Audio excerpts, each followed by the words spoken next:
Hey, what's up, everybody? On this week's episode of the Onward podcast with KW Reston, we sit down with Matt Leiva and the ML Realty Group. We talk a little bit about starting up his business. He's only been in business for a few years, which is really interesting. He operates at a really high level in just a short amount of time. We're going to talk about him as a KW luxury ambassador. And we're also going to talk a little bit about what you can do to recession-proof your business in a shifting market. Stay tuned.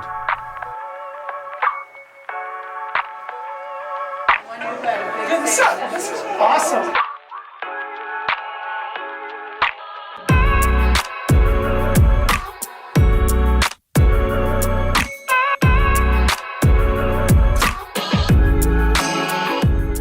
I'm sitting here with Matt Leiva with the ML Realty Group. We just want to sit down and talk to you guys a little bit about what Matt's got going on in business, some Keller Williams luxury, and just kind of how you got started in the business. So give me just like a quick, how did you get into the business? Sure. So had a couple small companies kind of earlier in my career that I started out with kind of after-school programs and sports programs. That was my background. Soccer primarily, so I coached high school soccer for a long time. In 2008, 2017, I wanted to give real estate a go. I actually, when I first moved to Northern Virginia in 2005, that's what I came here to do. And just in all honesty, I was a kid. I was really not at all aware of how to run a business and didn't have the best guidance in a lot of ways. So got my license, was in the business about a year and a half. I think I did 1 to 2 deals and fell out of the business, market crashed, just didn't know how to kind of survive. And then that pushed me into coaching and that stuff. So, but in 17, I got my license again, sold one house in 2017 and just really kind of felt like a passion growing for it in general. And then really started to try to talk to my network and talk to my sphere in 18, 19 and just kind of, grew fairly quickly then. So that's really how we got started. So I've talked to you a little bit about this as far as, so most all of your business is built off of sphere, right? I mean, now you're starting to get into some of the marketing and you get different leads and things coming in. But is there an advantage to building your business around sphere and repeat and referral versus, just standard marketing? Yeah, look, I mean, I think, every agent talks about, well, I just don't know how to market or I just don't have the money to market. And the reality is you don't need money to market if you know people. And you can boil it down to being that simple. Do you know people? Yes, I know people. Okay, go talk to them. And that's really how simple this business is. There's obviously a piece of having to be professional and know what you're doing. Right. But if you can combine that with actually just spending time communicating what you do, it will give you great reward. And then you can worry about where you reinvest that money. Our team's business over the last 2 years, we've really started tracking it down to the deal.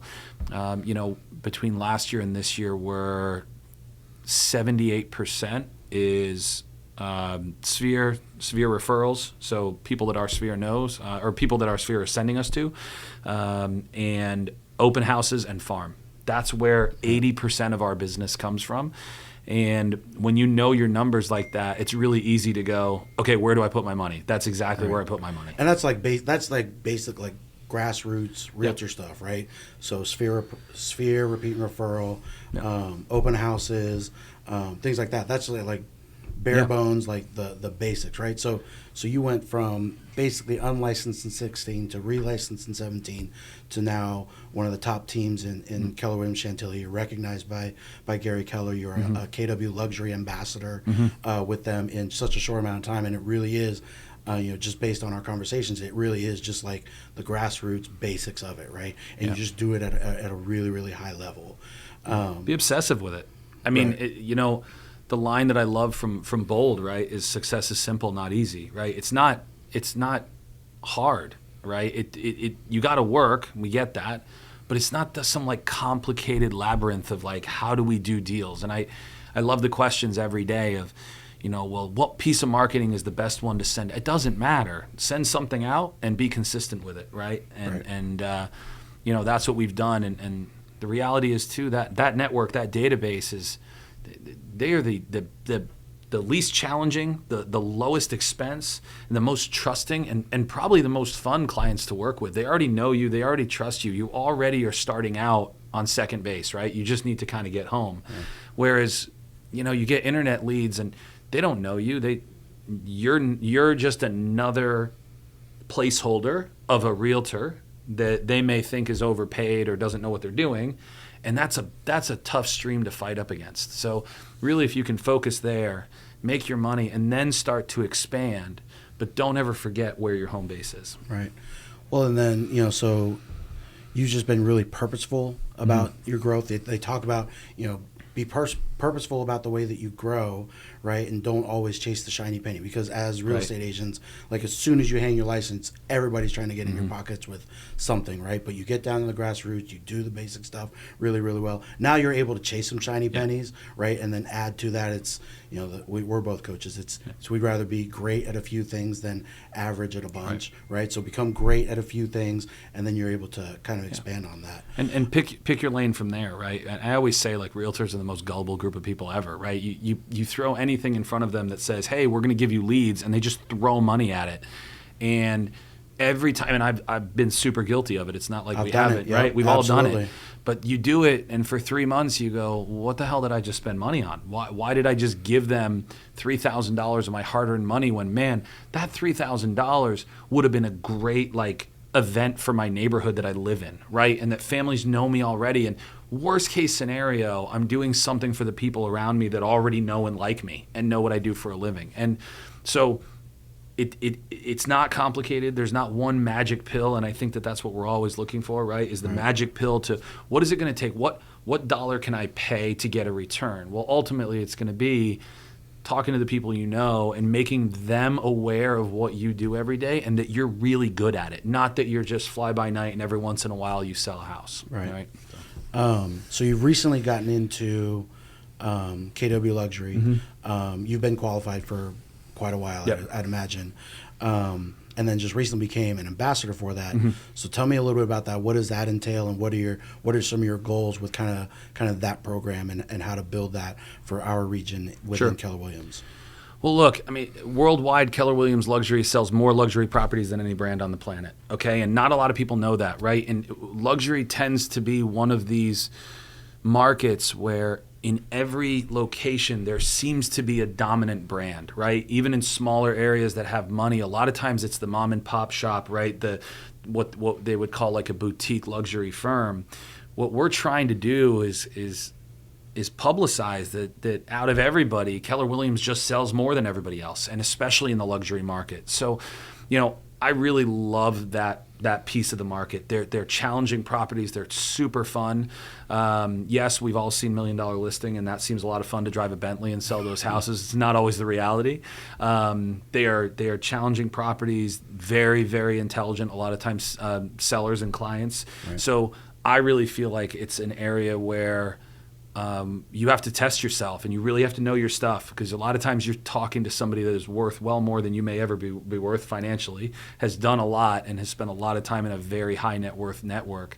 But again, they're a lot of fun. So what does the role entail? It really is to, I would say, market and grow the luxury brand here in our region. And so I'm excited about that. I've met a lot of absolutely tremendous agents around the country that are ambassadors and also just do a very high level of business.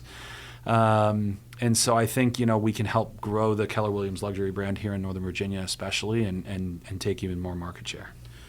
So I know you want to try to make it around to some of the other market centers in the region and chat with them a little bit about that. What are a few you have to qualify? So you have to qualify to get into KW Luxury. You have to sell a certain amount of homes at a certain price point in a certain area over the year. But then it comes with a bevy of marketing packages and some different ways to get your name out there and things like that. So what is the advantage of being branded by KW Luxury? I think it is it's a very cool logo, right? That I mean, I know you use it on your signs, and everything in our market really is kind of over 950 to $1 million. I think is what it changes pretty regularly, but over $1 million is really considered luxury. Although in Northern Virginia, that's not always the case. Right. But I think using that brand, the way I looked at it from the start, when I was able to earn in initially, and I sold my first 2 homes at that price point, I right away made an all-black sign that had Keller Williams Luxury on it, because I felt that for those properties, it set us apart a little bit from everybody else out there. Okay, and putting it on our signs was one thing, but using it in our branding was another. So when we started, anything that went to those properties was very specific luxury, and then our team logo was kind of like the smaller logo, and we did that on purpose. So yes, it depends on where you are in the area, right? Not all of Virginia is the same price point to qualify for luxury. If you go down south where the average price point is lower, it's certainly a lower tier, or a lower earn-in level, I would say. But yeah, that's really what we're up to. So a couple more questions. I know we do this pretty impromptu. Yeah, sure. Zero of this was rehearsed. We have no questions written down. So if you go back to 2015, 2016, and you were talking to a brand new agent. I know you recruit onto your team and you have brand new agents. Like, what are three things that an agent is just getting started in this market and just getting into real estate? What do they have to nail in order to be successsul? I think making it really simple. Sitting down and saying, okay, what am I good at? Where am I comfortable in terms of who I know? What am I comfortable doing? If I'm really good on social media, focus there on communicating what I'm doing every day. If I have a really big group of friends, and maybe I'm young and they're not necessarily buying yet, right? But their parents they may be renting.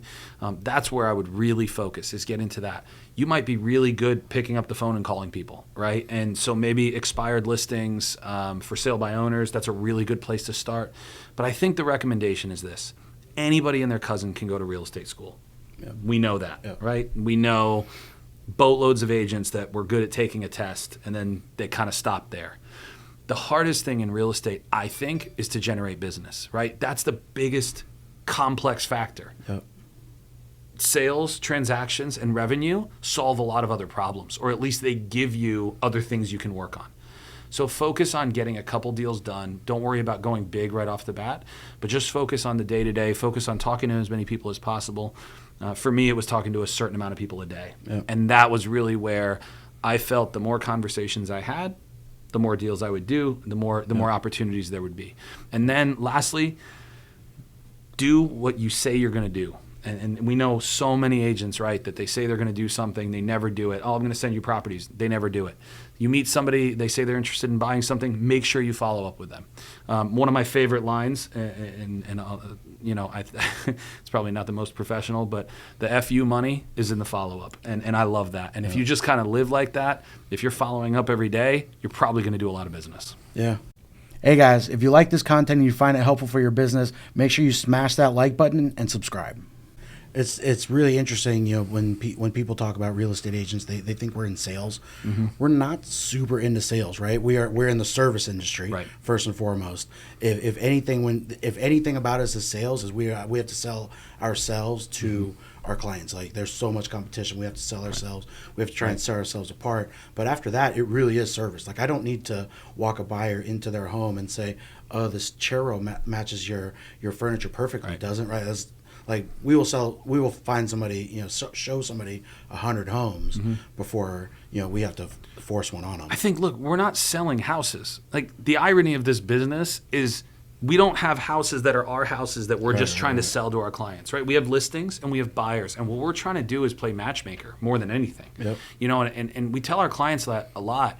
Our job here is to match you with the property that best fits your needs. And if we're selling your home, right, our job is to find the right buyer that's qualified, that's motivated, and is ready to buy your home. And so the irony is that we're not selling a product. We are, I guess, secondary. But more than anything, it's us. People want to work with people they know, love, and trust, or like and trust, right? If you can be that person, they'll buy with you.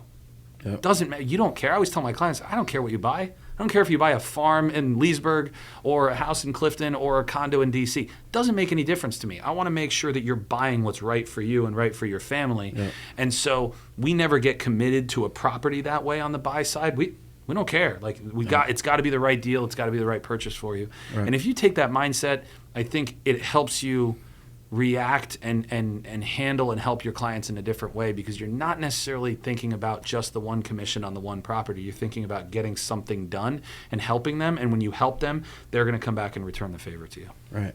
Well, and you talked about something earlier, going back to, what makes agents successful, and it's a lot of the follow-up. And so many times you're talking with agents and we're coaching with agents, and they tend to overpromise and then underachieve. It's the worst thing you can do as an agent, right? You want to underpromise and overachieve, because especially we go in on these listing appointments or these buyer appointments, we promise in the moon and we're not going to be able to deliver. Not only does that set you up for failure on that transaction, but any future referrals coming from that as well. So, I was joking around with somebody, actually a football coach, because in football, you're coaching, and in general, you're just kind of setting expectations and managing emotions. Like that is, like if you broke down our job into two categories, that is our job. Set the expectations. Therapist, right? Yeah, sometimes. Yeah, I think we're seeing that I'm seeing it on the sell side right now. And the market has, it's not a secret. The market has shifted, right? And I've heard a lot of agents say, no, it hasn't. It has shifted. It 100% has shifted, and maybe there are pockets that are still aggressive, but we're in one of the hottest real estate markets in the country here, right? D.C., Northern Virginia is always going to be pretty stable, simply because of the workforce we have here and the employment base.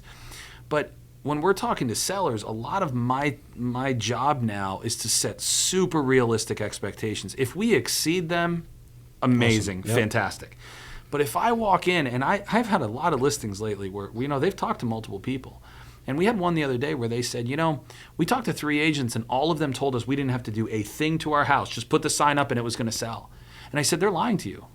So just being honest with you. You need to stage, you need to paint, you need to do this, because right now it's not what it was 6 months ago. 6 months ago, exactly right. Put the sign up, price it somewhat correctly, and numbers didn't matter and sold comps didn't matter. That was kind of what we lived in. 100%. Now, I'm going to be honest with you. You may not like it. You may not like me after I tell you need to paint or you need to do whatever you need to do.